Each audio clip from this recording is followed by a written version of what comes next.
Waalaikumsalam.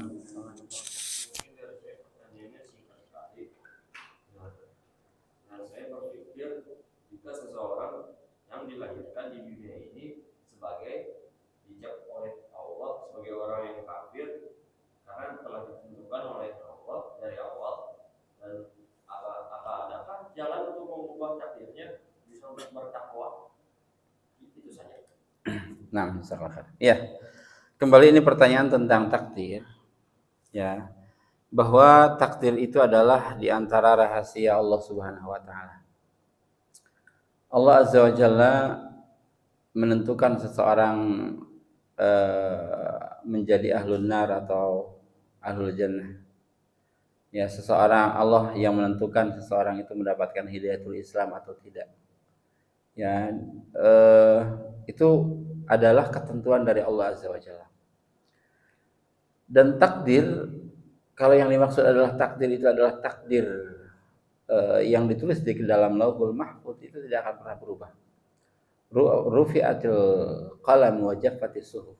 Pena sudah diangkat dan tinta sudah kering. Ya. Dan itu ditentukan oleh Allah Azza wa Jalla berdasarkan ilmu Allah yang sangat luas dan berdasarkan keadilan Allah Subhanahu wa taala. Allah tidak zalim sama sekali. Allah tahu dia berhak untuk menjadi orang kafir. Karena Allah tahu hati dia. Allah tahu apa yang akan dia amalkan. Ya. Semuanya Allah Azza wa Jalla mengetahui, dan Allah mempunyai hujah nanti pada hari kiamat. Ya, mempunyai hujah, mempunyai alasan kenapa dia tidak masuk surga, kenapa dia masuk ke dalam neraka. Ya.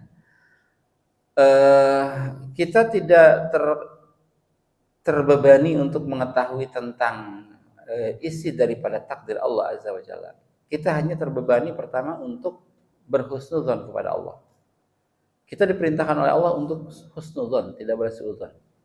Yang kedua, kita diperintahkan oleh Allah untuk banyak beribadah kepadanya. Kita diperintahkan oleh Allah untuk mendakwahi orang-orang kafir agar dia masuk Islam.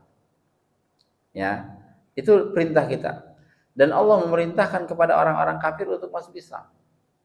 Jadi ada perintah dari Allah Azza wa Jalla. Hai orang kafir, masuk Islam. Bahkan Allah Azza wa Jalla sudah mengabarkan kepada seluruh orang kafir bahwa kalau mereka tidak beriman, mereka akan masuk ke dalam neraka. Perintahnya, kabarnya jelas dalam Al-Quran. Ketika orang kafir tersebut mendengar seruan Allah Azza wa Jalla untuk masuk ke dalam Islam, tapi mereka tetap tidak masuk ke dalam Islam, itulah mereka. Hakikat mereka seperti itu. Punya mata tapi tidak melihat. Punya telinga tapi tidak bisa mendengar. Punya hati tapi tidak bisa berpikir. Mereka adalah orang-orang sesat, seperti binatang, bahkan lebih buruk daripada binatang. Ya, untuk takdir kita serahkan kepada Allah Azza wa Jalla. Ya, kita hanya meyakini semuanya sudah ditentukan berdasarkan ilmu dari Allah Azza wa Jalla, dan Allah tidak zalim, Allah Maha Adil. Ya. Allah.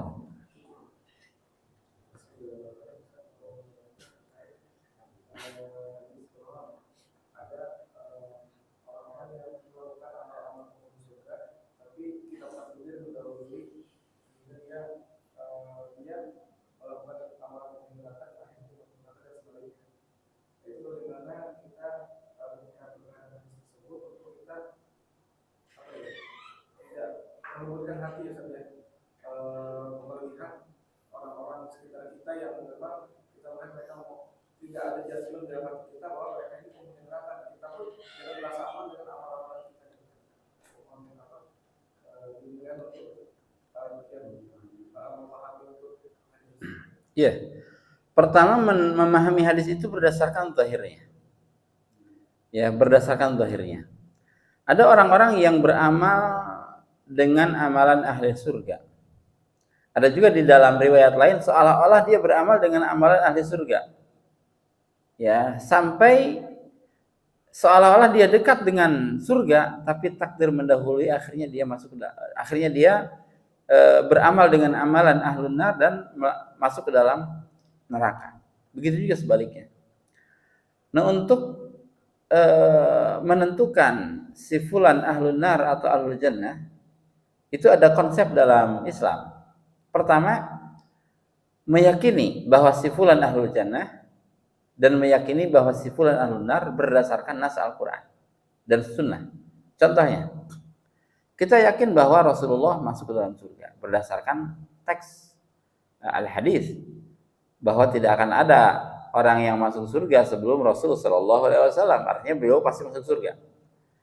Ya, atau Khulafaur Rasyidin ditentukan namanya satu persatu oleh Rasulullah Shallallahu Alaihi Wasallam. Bahkan ada 10 sahabat yang langsung ditentukan namanya oleh Rasul untuk masuk surga.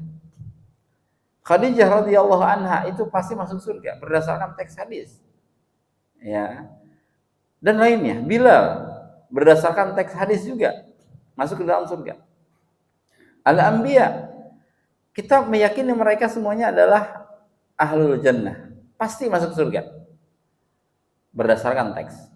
Dan kita juga meyakini beberapa orang yang sudah disebutkan bahwa dia adalah penghuni neraka, seperti Fir'aun, Qarun, itu berdasarkan teks Al-Quran.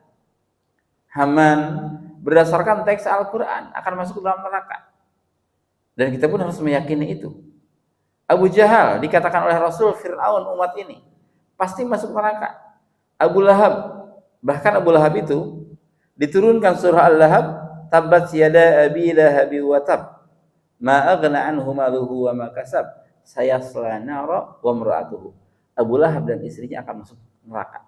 Itu diturunkan ayat itu padahal Abu Lahab dan istrinya masih hidup di dunia. Dan dia mendengar ayat itu. Ancaman langsung dari Allah Azza wa Jalla. Ketika Allah menentukan si fulan masuk neraka, itu pasti masuk neraka.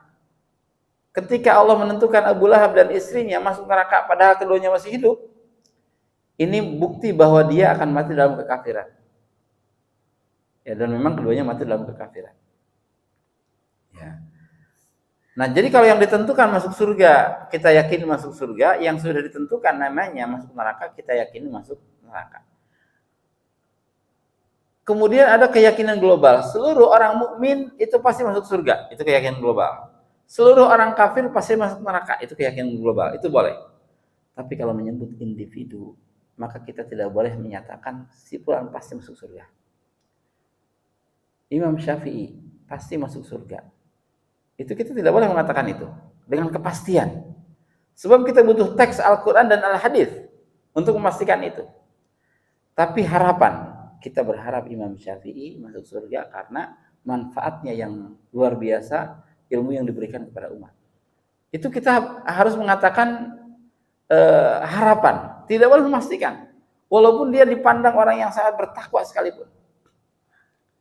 Ya, kita menyatakan misalkan sebut salah satu orang fajir, si fulan pasti masuk neraka. Itu belum tentu.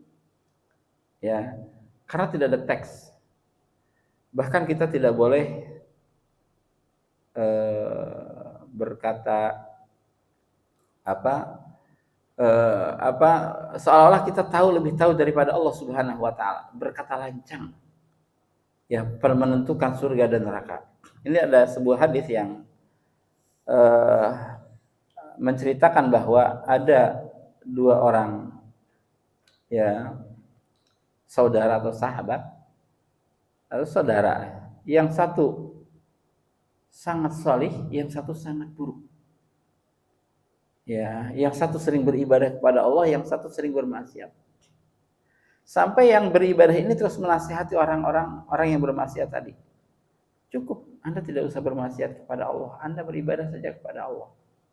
Tapi dia mengatakan, biarkan maksiatku antara aku dengan Allah. Kau tidak usah ikut campur.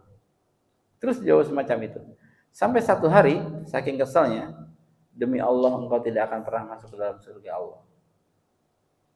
Kelancangan dalam berbicara. Di hari itu pula Allah Azza wa Jalla mematikan keduanya. Ya, mematikan keduanya, dan kemudian Allah Subhanahu wa taala ya mengatakan kepada orang yang lancang tadi, yang awalnya adalah orang yang sering beribadah kepada Allah, siapa yang bisa menghalangi antara ya seseorang dengan rahmatku masuk ke dalam surga? Orang yang tadi diklaim tidak akan pernah masuk ke dalam surga, sedangkan orang tadi yang lancang itu diperintahkan oleh Allah Azza wa Jalla ke dalam neraka, waliyadzubillah. Ya, maka kita tidak boleh lancang Kalau menentukan individu maka tidak boleh sampai adanya nas Al-Qur'an. Ya, kalau tidak ada nas maka kita harapan saja. Saya berharap Pak Saleh masuk surga. Itu harapan. Tapi kalau menentukan pasti masuk surga itu tidak boleh. Sampai ada teks Al-Qur'an dan Al-Hadis yang menentukan itu. Begitu juga neraka. Dia pasti masuk neraka. Mati tadi di jalanan dalam keadaan mabuk pasti masuk neraka gitu ya. Belum tentu. Siapa bilang? Mana teks Al-Quran dan As-Sunnahnya? Tapi kalau kekhawatiran boleh. Saya khawatir dia itu akan masuk neraka. Kenapa? Karena dia tadi mabuk. Gitu.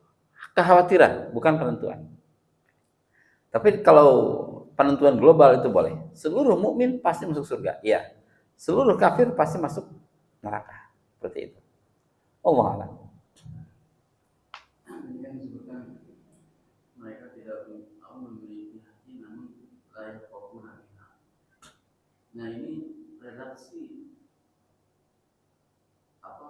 penggunaan seperti dalam hadis hal untuk berpikir tidak tidak otak gitu ya. Itu hikmahnya apa ya? Apakah itu menandakan bahwa keyakinan atau petunjuk lebih diutamakan daripada misalkan kepintaran? Itu secara global boleh. Iya. Iya, dalam Islam memang sering dikatakan bahwa yang berpikir itu di sini, bukan di sini. Ya. Kalau berpikir seperti ini. Kalau kita berpikir gini, harus begini ya, kalau begini. Allah alam, saya juga tidak tahu. Ya, tapi begitulah. Ya, jadi yang berpikir itu, yang memahami itu adalah hati seseorang. Ya, hati. Ya, itu yang memahami sesuatu. Ya, Allah alam mungkin kerja sama dengan otak, saya juga nggak tahu bagaimana tata cara kerjanya. Tapi begitulah. Ya, kulub. Ya, kulub itu hati. Ya, yang digunakan untuk berpikir. Allah alam. Ada lagi? Baik, kalau tidak ada maka kita tutup dengan kafaratul majlis. Subhanakallahumma rabbana bihamdika asyhadu an la ilaha illa anta astaghfiruka wa atubu ilaik. Assalamualaikum warahmatullahi wabarakatuh.